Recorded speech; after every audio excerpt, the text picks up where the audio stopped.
developing the targeted efforts within communities of color to look at, how is opioid crisis really impacting us?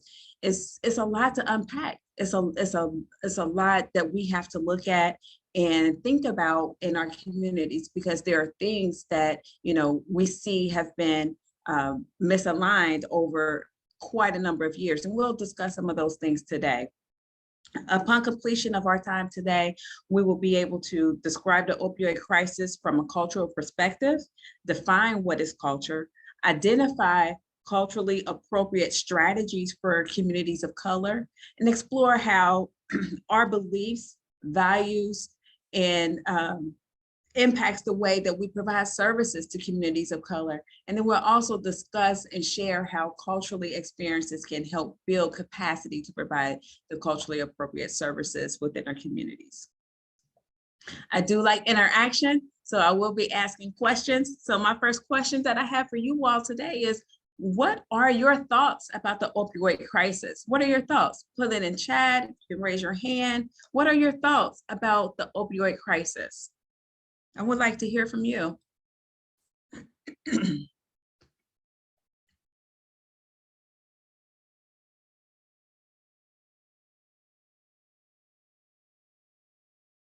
Devastating, yes, yes. It is very devastating because it does devastate a lot of people, right? Because people are impacted from, not just the person who is utilizing the drug, but it's also impacting the family. It is often misunderstood and stigmatized. Yes, yes, definitely, definitely. Yeah. So just go ahead and keep those coming in. People are afraid. Yep, they're very, very much afraid to say, this is what's going on with me. This is what's going on with my family. Exactly. And a lot of times when I have worked with community members, as well as when I did a lot of work with congregational teams, which were people who came together within a church to look at how can we help our communities with dealing with drug abuse, maybe it was opioid use or so forth. That was one of the things that they always talked about is, I'm ashamed of how it's going to impact my family or how it's impacted my family. They were afraid to have the conversations, but we looked at how recovery can help with that. Yes.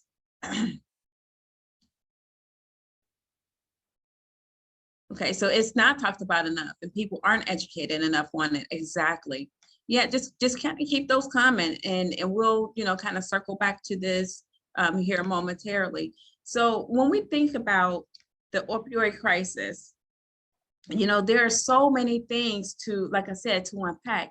Right now we see a lot of stuff just on the surface of it, right? We really haven't had that opportunity to do a little more deeper dive into really looking at how it truly impacts people in our communities. So when we think about this, we see that the current opioid epidemic is one of the largest drug epidemics recorded in the US history for all racial groups and ethnic groups. So from 1999 to 2017, there were nearly 400,000 overdose deaths involving opioids in the US. And, first off, in 2018, 10.3 million people misuse opioids in the US. So, that's a whole lot of people, misusing, including, this includes prescription opioids, heroin, and 2 million had an opioid use disorder. And in 2017, the opioid epidemic in the US was declared the national public health emergency with 47,600 reported deaths from opioid-related overdoses, which accounted for majority of the drug overdose deaths.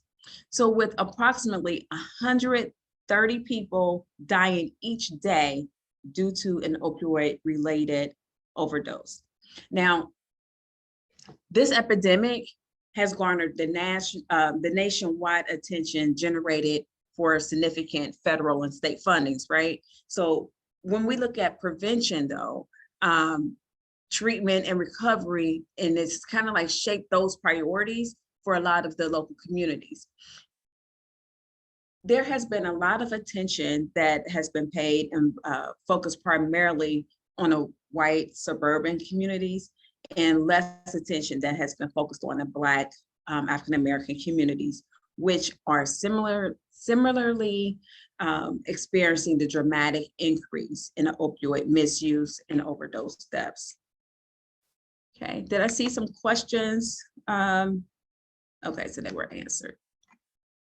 Okay, so while the ongoing drug overdose crisis has primarily been fueled by opioid use, it is important to note that overdose related and other drug categories are also on the rise too as well. So, this is the top of the line data, does not reflect the variations in the overall overdose by regions or other demographic information.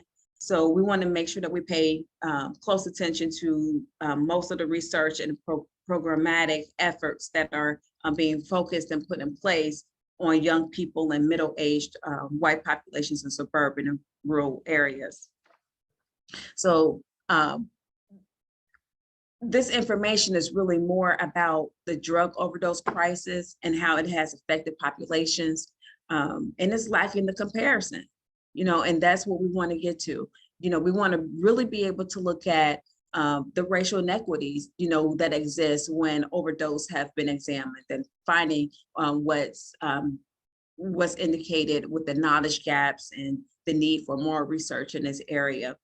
So for example, the Minnesota Department of Health Race, Rate, Disparity, and Drug Overdose report found that Minnesota's overall overdose mortality rates mask the racial inequities. So this report also found that even though there were overdose rates increased for all racial groups, the racial inequities in overdose also increased. So these findings highlights how racial inequities can be easily overlooked and may not be immediately evident in statistical breakouts of the overdose rates, even though racial overdoses and inequities are worsening. So there is a need to examine and understand the overdose inequities and how they extend beyond racial inequities and include other disproportionately affected populations.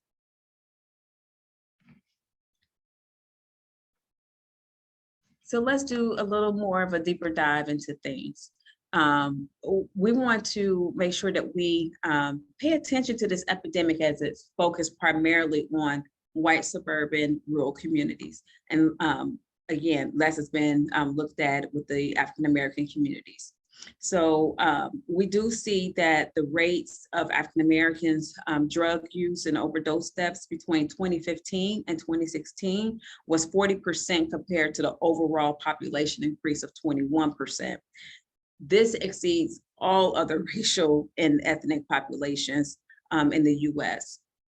We also see that from 2011 to 2016, compared to all racial groups, Black and African Americans had the highest increase in the overdose rates of opioid deaths involving synthetic opioids like fentanyl and fentanyl analogs. Now, 3 decades ago, when the opioids and crack cocaine were devastating the Black and African American communities, the national response was what? The war on drugs. So that's what we did. We did a war on drugs, and this resulted in what? Mass incarceration of drug users, and it ultimately disrupted the African American family structure as well as in the communities. Now, this population was highly criminalized for drugs-related offenses at much rate higher than white Americans, and this has, been a lasting effect on the communities. So when we see that, how that historical perspective has impacted where we are today, and we look at today, it is still kind of in the same effects. In 2017, though Black African Americans represented 12% of the US and adult population, they made up 1/3 of the sentenced population. And just let that sink in for a moment. They made up 1/3 of the sentenced population. So in 2012, they accounted for 38% of the prison population in the US, and 39% of the population incarcerated were for drug-related offenses. Now today, the response is a little bit different, right? When we think about the drug epidemic, it's framed as an urgent public health issue, more or less than a criminal issue. But substance use disorders and addiction now are viewed as a health condition and a disease in which needs to be prevented and treated, and where recovery with appropriate services and supports. Now we have more media attention that is coming around, which may lead people to believe that white populations are uniquely experiencing increases in overdose deaths. However, death rates have been risen for all population, including African Americans and Alaskan, Native Americans, Asian Americans, Pacific Islanders, right? So although the highest overdose rates are in a white population in the US rates,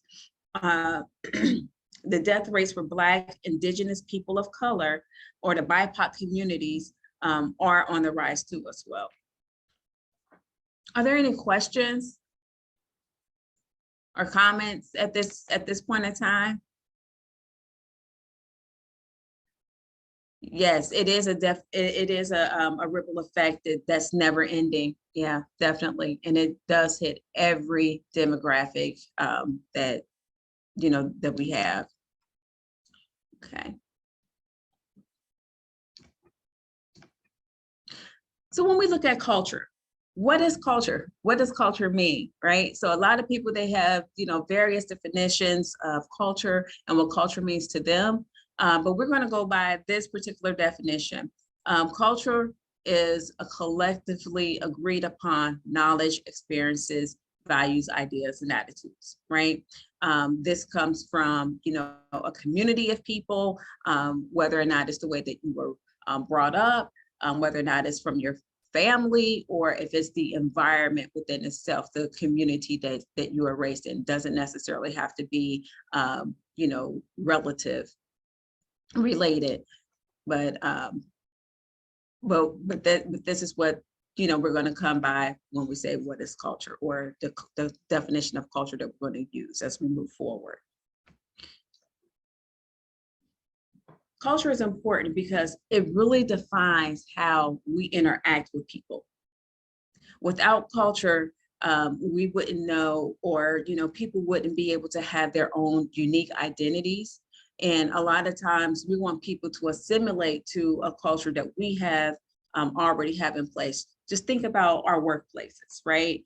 Our workplaces have a culture within itself, same way as families, same way as communities, or same way as a group or a nationality of individuals.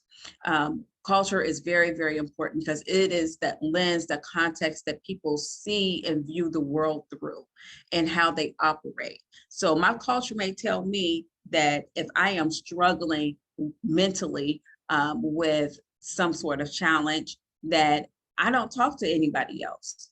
My culture may tell me that if I am struggling with a substance abuse issue, that I don't take that outside of the household, because now I have disgraced everybody in my family.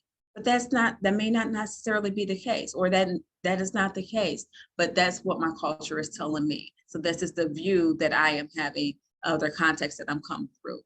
Now, when we look at, with organizations and when we're providing services and treatment to folks, we're also coming from a lens of our cultures, right? The culture of our organization, or the culture of the field in which that we are working. And sometimes we need to make sure that we take a step back and check that culture, check that lens. What lens am I coming from? How is this lens affecting and impacting other people? Can I get a chance to learn about these other cultures? can I get a chance to learn about how other people are working and how they think and why they think the way that they think and move the way that they do. So these are, so culture is very, very important because it does, it does help us move forward in doing our work and how we are working and operating with other people. So it is very imperative that we begin to learn how we are interacting with people. And then sometimes we may need to go take a step back, as I said before, and look at the unconscious and conscious content in which that we are coming from. You know, are we coming from some sort of biases that we're not aware of? And if so, how can we look at those biases and check those and make sure that they are appropriate for the people that we are working with, right? So what are we thinking, right? How are we interacting with people? How's it impacting our behaviors as we are working and networking with other people? Are there any questions or comments at this point in time? Raise your hand, place some things in the chat. I'd like to hear from you. Culture, how has it impacted you in the work that you are doing?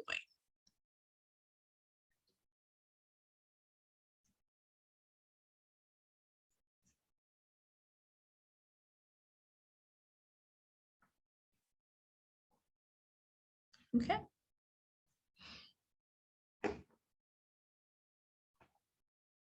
But if you come up with anything, feel free to place it in the chat. I want to hear from you. So what factors contribute to opioids abuse? So there are a couple of different factors here that does contribute to opioid use, right? So one of the things is, you know, we have the adverse childhood experiences that has been a big impact, right? There's also, you know, other things that kind of like impacts this. So we have the adverse childhood experiences, which increases the risk of opioid misuse and overdose and suicide later in life. So these ACEs are associated with the younger age of opioid initiation and injection of drug use, and there's the likelihood to experience the overdose. Now, there was a recent CDC study that examined the association between experiencing ACEs and the recent opioid misuse. Now, the studies did find that there was the odds of opioid misuse increased as the number of adverse childhood experiences increased. So students experiencing 5 or more ACEs are 15 times more likely to report opioid misuse than those experiencing no ACEs at all. Now, when we think about ACEs, if you're not familiar with this, I'll make sure that I get the information to you all about ACEs. But when we think about ACEs, there are a lot of young people right now that are experiencing ACEs just based upon the things that are going on in our communities, right? So a lot of times we're expecting children to still go to school after we have just witnessed all over the television or maybe inside of their communities of a mass shooting. We're still expecting children to go to school and feel comfortable and feel okay, and we're coming out of this pandemic or still in the pandemic, depending upon the way that we look at it. So those are 2 ACEs right there that our young people are already experiencing. And we said 5 ACEs would increase their likelihood of getting involved. Now, there are some other things that may happen to youth along the way, but it's not to say that all youth that experiencing ACEs will be likely to utilize opioid misuse. Also, you know, when there's losing of a loved one, the overdose rates or suicide during childhood, that's another ACE factor that can increase the overdose and suicides. ACEs are also associated with lower educational attainment, unemployment, and poverty. Now, these risk factors for ACEs also impacts the suicide and the substance use that can impact the future generations. Experiencing trauma within itself before the age of 18 is associated with increased odds of opioid misuse, as well as the appropriate 3 times more among adults with 4 or more associated ACEs or experiencing trauma. Having any ACE associated with an increased risk of suicide, the odds of ever attempting suicide are 30 times more higher than adults with 4 or more ACEs compared to adults with no ACEs. So just let that sink in for just a moment. You know, when we think about that, just let that sink in for just a moment. You know, people are experiencing ACEs, you know, all the time, and how we are dealing with them and how we are really allowing our youth to have that opportunity to have a positive a positive outlet with dealing with them can make a world of difference. Because if they go untreated, then we will end up in a long run of an issue. Yes, it can be difficult to tailor individual responses to opioid use with the respective culture when we work with rigid bureaucratic systems. You are absolutely correct. It can be difficult to tailor things. However, with that thought, it's also I think that you know, there's things that we can do individually that doesn't necessarily impact the entire bureaucracy, because we do have to stay within the rigid guidelines, right? So one of the things that I always like to think about is when we are doing our work, when we are working with people, we have that opportunity to be a little bit creative while working within the constraints of what we have, right? So it's a matter of finding that fine balance between creativity and constraints. And how can we do that? What can we do within our organizations that we can still reach the populations that we need to, with staying within the guidelines, the proper guidelines that we can? And how can we really tailor that, right? So is that a matter of making sure that we have things culturally appropriate for people available for them to access and see?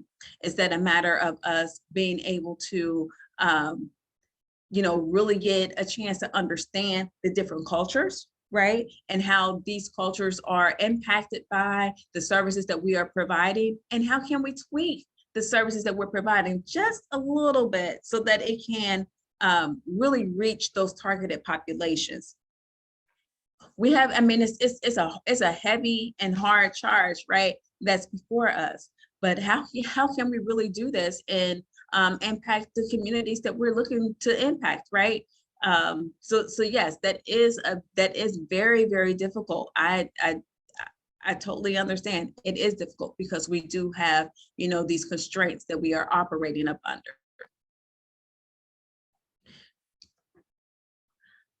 So then when we look at, you know, our communities overall, our initiatives oftentimes want to address the toxic limbs, you know, that we see and that we experiences in the communities. And we also want to really get to the fruit without dealing with the toxic grounds or the dirt from the roots that they are springing up, right? So does anyone live in a destabilized community? I mean, let's really think about this and ask ourselves this. When I think about this and I see, you know, the ACEs experiences here that, you know, that's outlined: emotional and sexual abuse, maternal depression, physical, emotional neglect, divorce, mental illness, homelessness, domestic violence, poverty, violence. Look at that at the core that people may be experiencing, right? That violence. You know, poor housing or affordable quality housing, right? The lack of opportunities that may be existing. These are things that, I mean, I'm going to say I am very, very lucky that I didn't fall into any of the drug culture, you know, growing up. But man, I had one too many of these ACEs, right? I had more than 5 ACEs growing up, but I also had the positive components of things in the community to help balance that out, right? So we have to look at how can we make sure that we get the right services in the communities for people so that they can grow up and become productive, right? So when we look at right now, what's going on? What's around the corner? Right now, we got the monkeypox that's coming around the corner that's going to also begin to impact, what people are experiencing, right? So we already had COVID-19, the pandemic, coming out of that, and now we're coming into the monkeypox. And then, we may say that, when a person sneezes or what have you, that now, they're going to be spreading a particular disease, or somebody's going to die from pneumonia. I mean, there's so many different things that becomes toxic, and it becomes destabilizing our communities, because once we get going and we feel like we're great and we're right there on the cusp of becoming productive and coming out of it, something else happens and it shakes the world up. So we have to make sure that we are really looking at these things, and the impact of the injustice served with the destabilized communities and their ability to rebuild the communities in the capacity. So we have to look at all of this. There can be comprehensive strategies put into place, especially when we're looking at communities that are impacted by trauma. What causes these injustices, or is one of the things that we need to look at. So some of the policies that may have wrecked the communities, we looked at the redlining, right? That has impacted communities all over the place. Highway planning has impacted communities. School integration practices. So one-way busing for Black children to white schools, thus causing Black schools to close and Black teachers and administrators losing their jobs, while in the same time causing severe trauma to Black students. Boarding schools, and the environment has really regulated the social determinants of health, which leads to physical sicknesses. So it's not to say that I'm saying that, desegregation or segregation is wrong or what have you. It's just that, when we look at the historical traumas that have been put into place, those are some of the things that have been traumatic for, different ethnic groups along the way. So, when we think about the toxic environments, we have to make sure that we're not just slapping a Band-Aid on these, on the things that we are experiencing, but that we're actually beginning to look at how can we heal the community? How can we get to the root causes of things and really begin to put the proper procedures and structures in place in order to help stabilize our communities, right? So what are some of these strategies that we can do?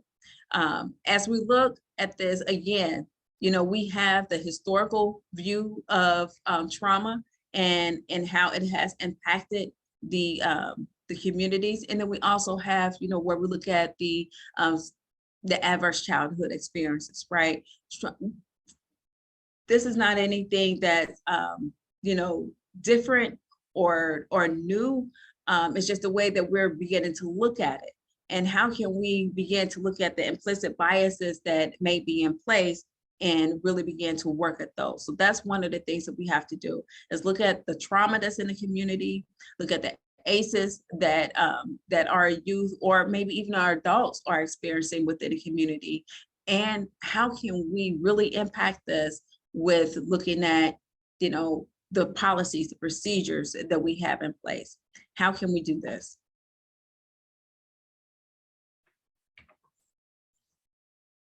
Now, the World Health Organization has provided definitions of social determinants of health.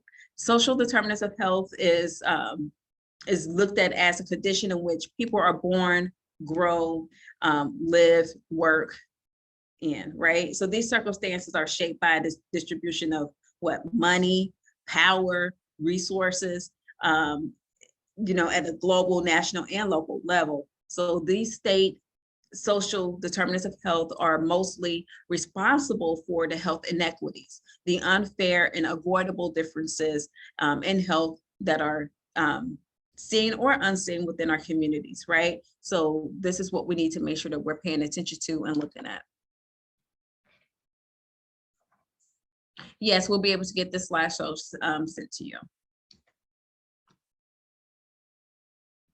So when we think about identity, and really identifying appropriate structures and strategies at this point in time, let's look into this just a little bit. So we want to be able to begin to emphasize that it's about respect. It's about respect at the bottom line, or the core of it is about respect.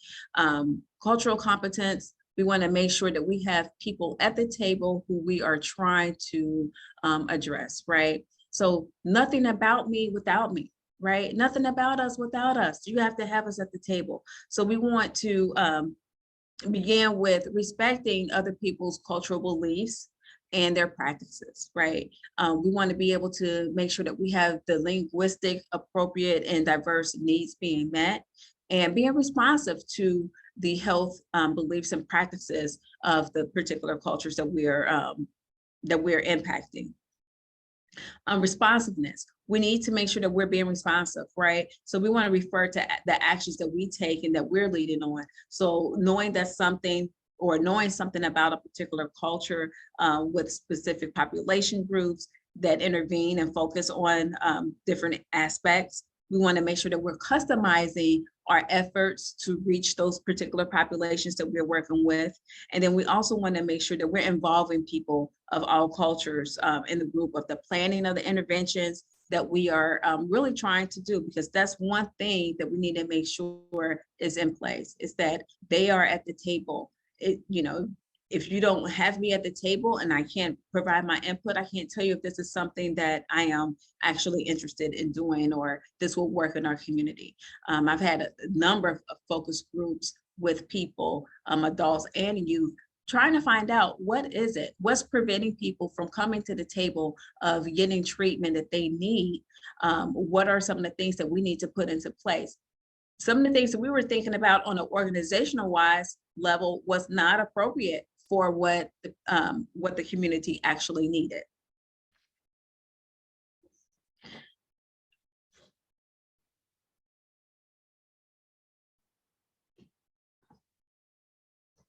Okay.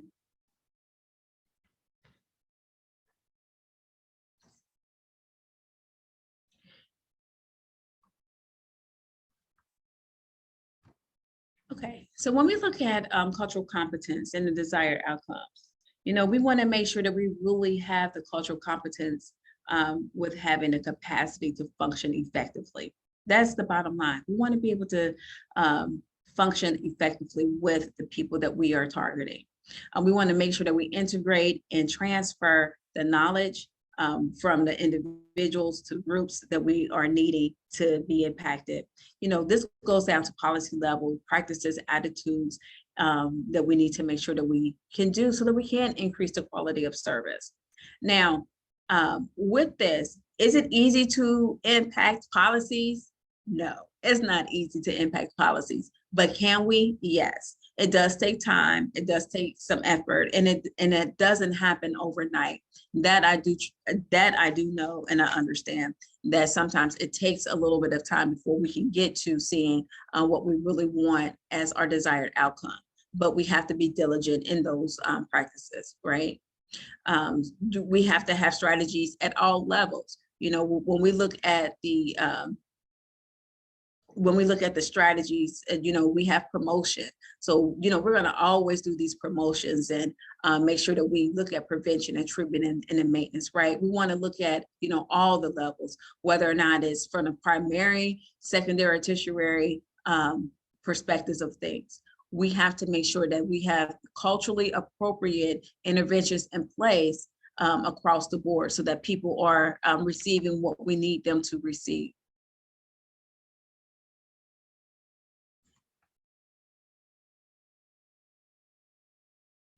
Okay, so yes, some people have shifted to culturally humility versus competency. So for me, my take on that is that culturally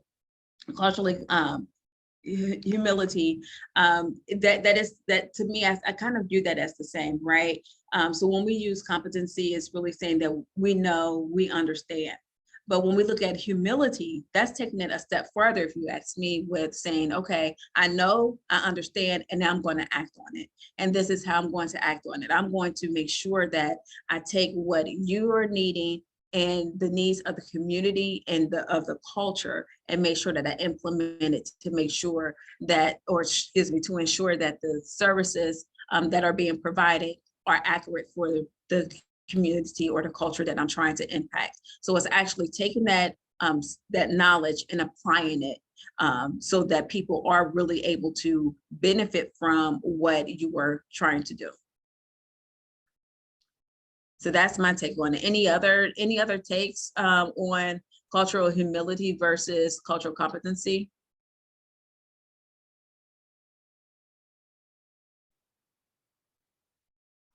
Okay. If you have anything, please feel free to, chime it in, put it in the chat.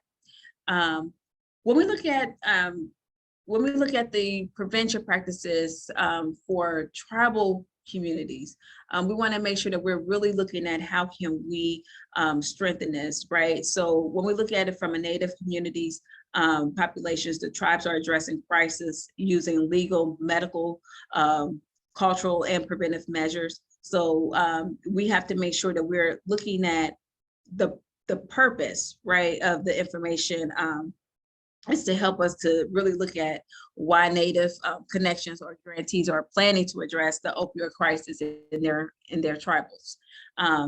This prevention really helps them collect the information and get to the point of helping their tribal communities, because a lot of times, the practices that may be in place in tribal communities may not be particularly accepted among other people. However, we need to make sure that we understand, right? So this goes back to the cultural humility perspective of things. Why are we using, and how can we really begin to see the effects of what we're doing, and being able to educate people across the board, and truly understand why things are taking place the way that they're taking place. It does help strengthen a culture when we do things like this, because this is a whole method of really being able to understand and being able to help put into place some good strategies that would help people with overcoming some of those challenges and issues that they're seeing within their community. So this is a good kind of starting place, is to really begin to understand, what are some of the tribal prevention practices that are in place among tribal groups, and really begin to talk with them about what we can do and how we can kind of help along that way, provide some alternatives and those kinds of things without bringing shame or, anything like that to their current practices and rituals that they may have already in place. With the Latinx focus, we really want to look at this too as well. So, in the US, the war on drugs has failed to reduce the harm of drugs while causing a systematic overall criminalization and mass incarceration of Latinx population. So the war fuels the racial profiling, right? Violence against immigrants and intrusive government surveillance and militarization. So when we want to look at this and look at how, we're really impacting people, the Drug Policy Alliance points out that there are different strategies that can be used to better address the failed drug wars that we've had in the past on the Latinx populations and communities, to domestically and abroad. So this may very well include, advocating for repairing harm, for drug war arrest, deportations, criminalization of Latinx communities. This may also include saving lives through culturally informed harm reduction based education services and policies, social equity for Latinx in the legal marijuana industry, and being honest at the evidence-based drug education for young people, and ending the US perpetrated drug war violence in Latin America. Some of the things that we can kind of look at there. And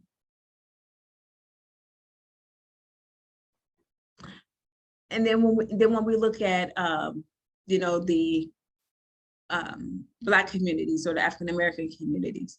One strategy to address is the inequities in treatment, right? So we have the inequities in the access of treatment, stemming from the lack of culturally competent care, which includes the evidence-based substance use disorder treatments in non-traditional and community settings. This has potential to increase the treatment for underserved populations. So a lot of times, when we think about, the treatment and when it is readily available to people in the communities, it's not available at times. So people can really, some people can really take advantage of it, right? And again, this goes back to some of those stigmas that may be in place, or, the disparities of being able to actually get to treatment because it may not be available within their communities. So when we look at what SAMHSA has outlined several key strategies, some of the strategies with the opioid crisis in Black communities in their reports are, implement comprehensive holistic approaches, right? So this may involve the community and develop multi-sexual, diverse community partnerships, increase culturally relevant public awareness campaigns, employing culturally specific engagement strategies, and creating culturally relevant and diverse workforces. And I know that there are a lot of communities that are really beginning to look at how do we really increase this workforce where it is diverse, and not just with African Americans, but how also with Latinx community populations, as well as indigenous people of color too as well.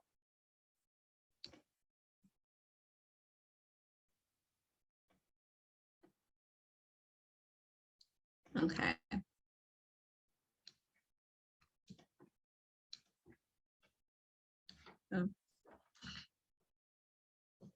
So urban strategies. So there are some different strategies that have been put into place in the urban community. When we look in 2017, New York passed a legislation to create and coordinated municipal policies aimed at increasing collaborations across agencies to ensure greater services for those who use drugs, right? So the cities across Europe and Canada have implemented various strategies to kind of like similar to this in the late 1980s, and have had significant lower rates of drug use, crime, public disorder, and overall improved public health outcomes, such as reducing the rates of HIV and AIDS and the overdose deaths compared to New York and other cities in the US. New York City's municipal drug strategy significantly aims at addressing the silos across the cities in agencies, such as, where we look at housing, and we look at the family, and then we look at homelessness services, and the courts that serve individuals with who use drugs. So these strategies, they really began to bring together the best practices in public education around fentanyl and other novel psychoactive substances. So safer consumption of spaces, supervised injection facilities, and then marijuana prohibition, and the access to harm reduction services, including syringe exchange. And I know that, there may be a lot of people who are not 100% on board with the harm reduction strategies, but we are finding and seeing that the harm reduction strategies does help with the curbing of, the overdoses that we're beginning to see and people contracting certain communicable diseases. So, when we look at, how can, law enforcement and other social service agencies, regardless of the activities, get involved, it is, very cross-cutting for people. And we want to make sure that we are beginning to reduce the stigmas overall, because it is about understanding and about how can we really help and truly get to the core of things. The health equity approaches in it, it does really, really impact, what we're doing. We want to make sure that we have equity across the board, with people being able to receive the help that they need, right? So making sure that there is systems in place to help everyone across the board, no matter what community you live in, no matter what your culture is, no matter where you're coming from. We need to make sure that we have the same services, or the services that are appropriate for you or for that community in place, because it's not a one size fit all, but we do need to make sure that we have what's appropriate for people, so that people are beginning at that same level field. So some of the other cross-cutting considerations that we need to make sure that we have into place are here as follows. We have findings that have compiled several gaps in existing services with drug overdose health equity research. This has become apparent. These gaps also highlight the future research and programmatic opportunities that are in need. As we mentioned earlier, to have adequately addressed the economic the drivers of overdose, it is critical policies are developed that examine the increasing economic development or inequity through tax codes, school funding. We look at college access and other social investments, within the community. And then in order to effectively design the social investment policies, specifically those with a focus on drug overdose prevention, responses, and really looking at understanding the root causes is truly key. When we look at root cause analysis, we want to make sure that we look at many sources that may have been impacted, and where we can get the information on health inequities, such as the associations between certain races and ethnic groups or classes with increased drug overdose rates.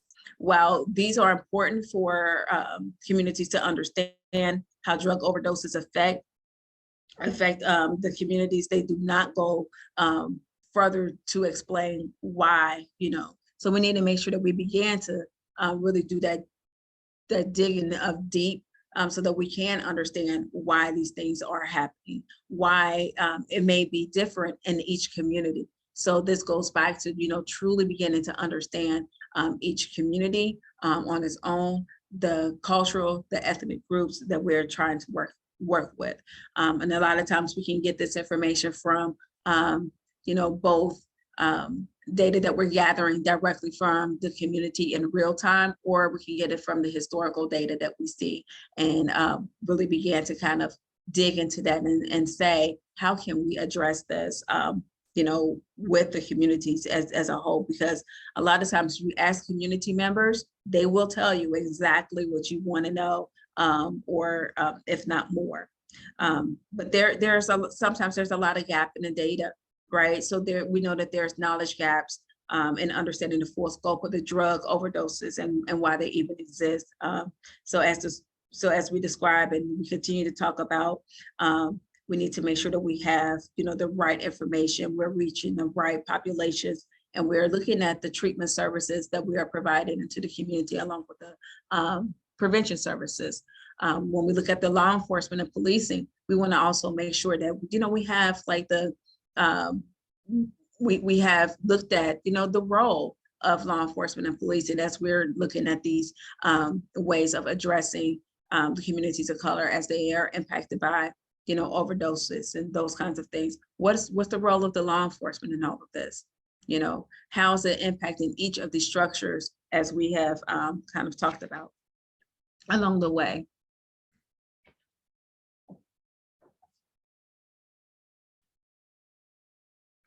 So how do personal beliefs and values and biases influence the way that we provide services? Let me hear from you. How do professional beliefs and values influence how we provide services?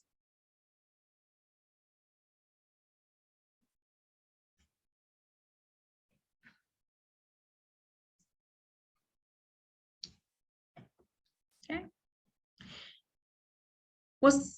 Okay. They can be a barrier. Certainly they can be a barrier. You treat everyone you meet the same. Some people do, yes. And ideally we should be treating everyone the same, no matter what. But at the same time, there are times where, people are not necessarily treated the same. with services, right? So a lot of times, we do have, various things that may take place, right? We want to make sure that everyone is treated the same, that they're all given that same playing field, right? We want to make sure that they all have access to quality care. We want to make sure that we have that open mind, right? A lot of times we do, keep an open mind. We have our providers serve as the gatekeepers in the community, and we unintentionally control, the equitable access to services. Yeah. So there are times where we do have that impact, right? Where we can make sure that what we are doing, we do make sure that we provide a quality care across the board. Yes, I do agree. Sometimes our biases negatively impact the encounter. I do agree with that. Sometimes our biases do. We have conscious and unconscious biases that may impact the way that we are interacting with people, right? But we do want to make sure that overall that we do try to provide people with the services, and we take out our biases. When we take out the biases that may already be put into place from the organizational level, that we really don't know our biases, right? They may just be policies, but we might have to go back and revisit those. And if we have a chance to address them, then we can address those.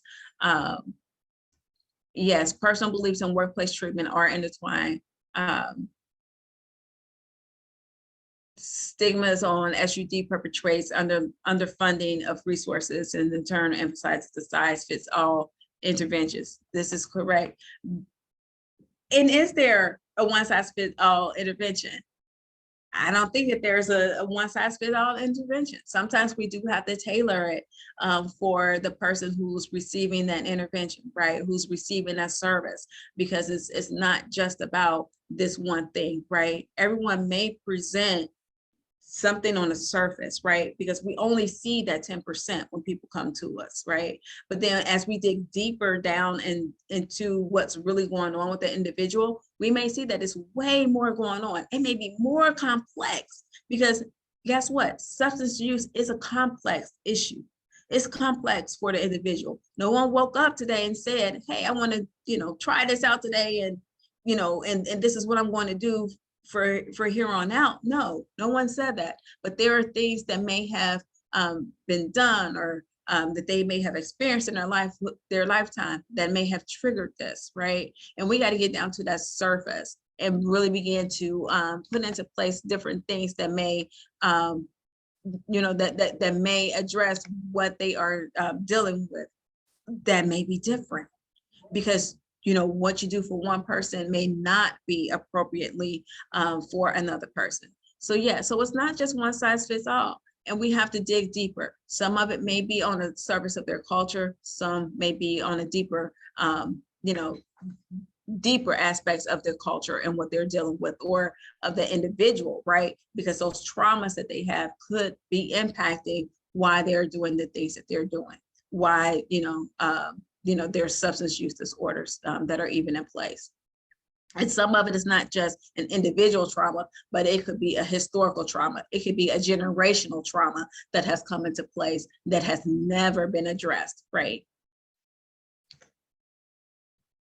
Again, when we look at culture, there's different things that kind of go on that surface. And then there's those things that are deep rooted within our cultures that truly impact the way that we are interacting and what we are doing with people, right? So it's much, much more than just a on the surface kind of thing. It's much, much more than just one size fits all. It's really about getting to know and addressing the individual for where they are at and how that they are experiencing the life in the world around them.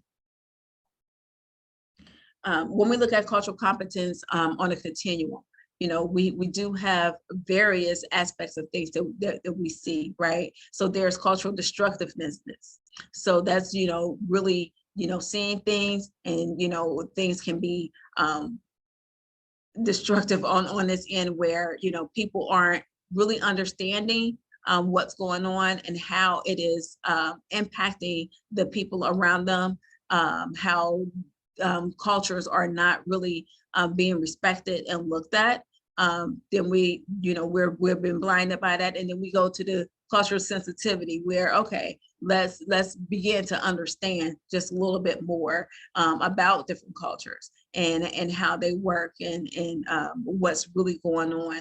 And then we moved into, competence, which I know some people don't like the term of cultural competence, but this is where, we began to kind of like see a little bit more and understand more, right? I see it, I understand it. Okay, I can empathize with it a little bit more. And then cultural proficiency, okay, or humility, being able to act on it, right? We are fluent in knowing and understanding these different cultures and what the needs are, and we're able to act on it and really begin to act on it and not have any sort of biases along the way. Is biases inevitable? I would like to say biases are inevitable, but can we become conscious about what we're thinking and saying, okay, I do understand that this is a bias for me. Now, how can I address this within me and address this within the community without causing an issue for people? Sometimes it's about okay. So we already kind of talked through this, right? So when we look at the Tuskegee experiment, that was cultural destructiveness, right? We dehumanized a specific culture or the individuals within a culture with a bias, right? And then what was the end result of that, of the Tuskegee experiment? You have a mass of African-American members of the community who do not trust medical professionals. They don't want treatment for anything, whether or not it's I'm going for a regular checkup or anything like that. It has been, destroyed by, something that may have happened in the past, and it destroyed the culture within itself and how they view interactions with people in the medical field. Incapacity, again, I've already kind of talked through some of these, and that is the inability to work with a diverse group of populations. You just can't do it, right? Some people just can't do it. Provided the bilingual personnel, not providing the bilingual personnel. So this is the things that have traditionally happened along the way, and how can we make sure that we begin to address these? Again, having that superiority thinking or of, from a dominant group perspective. In the cultural blindness, it's kind of like that midpoint in a continuum that we have looked at, right? Belief that color or culture makes no difference when it really does. Everyone is not the same, and we do have to treat people accordingly and not put our heads in the sand about what someone may be experiencing from their cultural lens of things. Cultural precompetence. This is, we don't want to fall into, tokenism, right? Where we're saying, okay, well, they're here at the table, but it's really a false sense of comfort and a false sense of positive improvement and movements along the way. But really beginning to look at we want to begin to really look at the true needs that needs to be in place and address those. And this is, the basics that we already talk about is the cultural competency, and being very, very mindful of, the differences between cultures.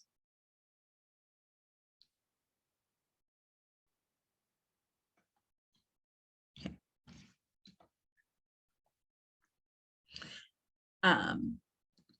Advanced cultural competence or the proficiency, right? So we're really looking at the cultures being held in a higher esteem, right? We have that knowledge base of the competence, and we're beginning to really conduct the culture-based research and developing approaches that are really for the particular culture. So, there's always some challenges that come, right?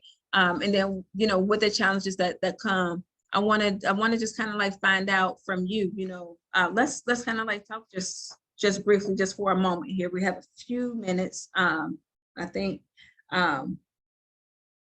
what did you notice while, let me just ask it this way.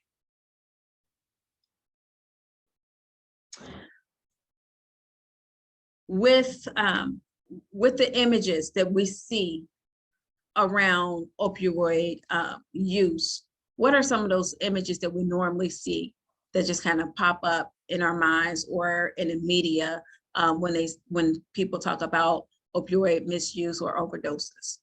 What are some of those images? Just place it in the chat quickly, or raise your hand.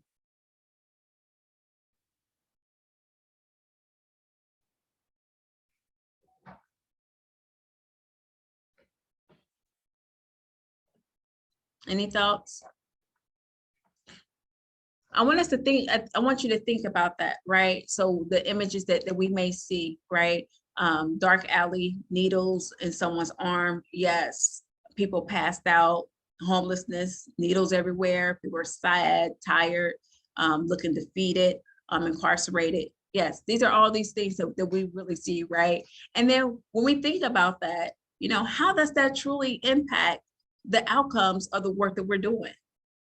When we have these images already in our mind, and someone's coming to us and saying, hey, I have a opioid use disorder and I need help, how's this really impacting the outcomes that we have? Yeah, people overdosing with children in a car, which are stigmatizing and villainizing. Yes, definitely. So when we think about these images that we're seeing, you know, we already have people coming into the door. They're already stigmatized or feeling as if they're going to be stigmatized. Sometimes, depending upon where they're receiving their care at, they are treated a certain kind of way, right? Because it does prevent people from getting that centered care that they need, that personal centered care that they need. And that's what we want to be able to do, is give people the care that they need. We can find these oppressions and prejudiceness and stigmas everywhere that we look, right? Because here's the cycle. You know, we have the stereotypes. It goes to prejudice, it goes to discrimination, oppression, and then internalized oppression. Because it's not just hitting one person. It's not just hitting a person in one way. It's hitting people in multiple ways, and it affects it in multiple ways.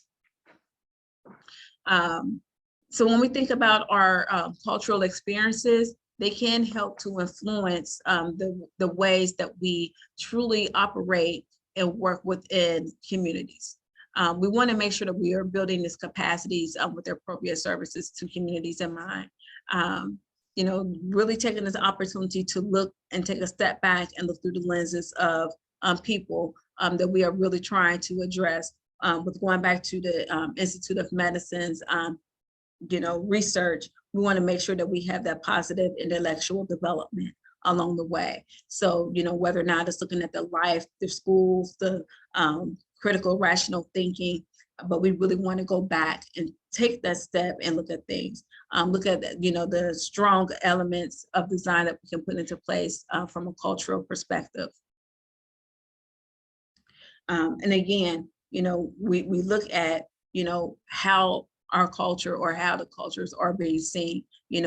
We can see the symbols and the practices very easy, but we really don't know how those values, those beliefs, and those norms within our culture are, unless we begin to have those conversations and begin to design some strategies around addressing the values, the beliefs, and the norms of people, and maybe, really highlighting the symbols and the practices and the customs, right? We still want to pay homage and respect to the practices and the customs that are in place too as well, without trying to assimilate people into a culture in which that we live and work by. Are there any questions?